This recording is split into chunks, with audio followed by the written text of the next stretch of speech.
khát bóng đĩa rộp là hơi chỉ phang nhẹ đua cơ trao eo ấy nhật bé à đây à ai ông đi chua đây na nào nhật bé à đây à mi trai huyết tí sáng lệ nhật bé à đây à nhật bé à đây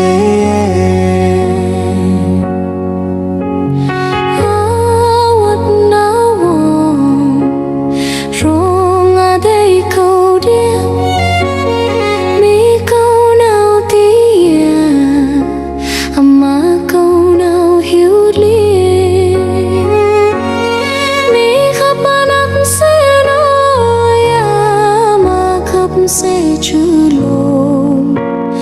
đã sẽ chém rong bà hơi tia ne pa na cơ hia grab re qua câu ha mới này mà nhắm cầm mới này mi tâm hầm sapa ma bi chu hầm đình bu tiếng một đây câu ewe nhật bé ai ông biết cho đây na nào nhật bé ở đây à mi trai huyết tí sáng lệ nhật bé ở đây à nhật bé ở đây à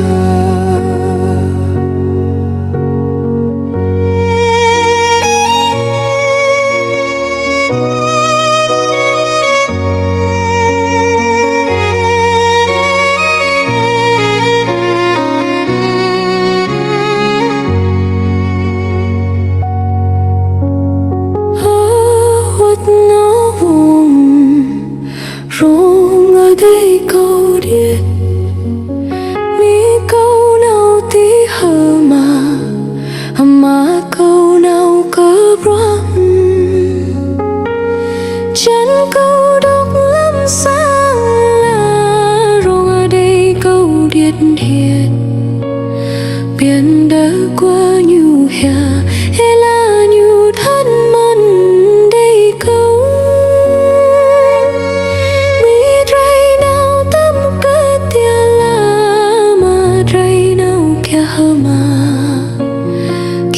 bóng đi kia pa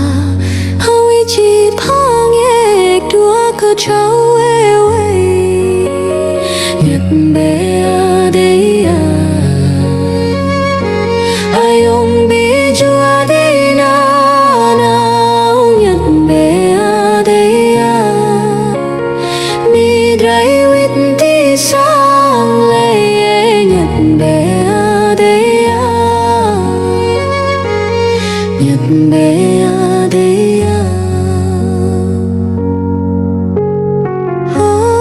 quất nó buồn rong ở đây câu điện mi câu nào tí à mà câu nào hiểu liền mi khắp năm sẽ nói mà khắp sẽ chữ lộn đoa sẽ chém rong bà hơi tia ne pa nak hia grab re qua câu mới này ni mi mà nhắm cầm mới này mi tâm hầm sapa ma bi chu hầm đình bút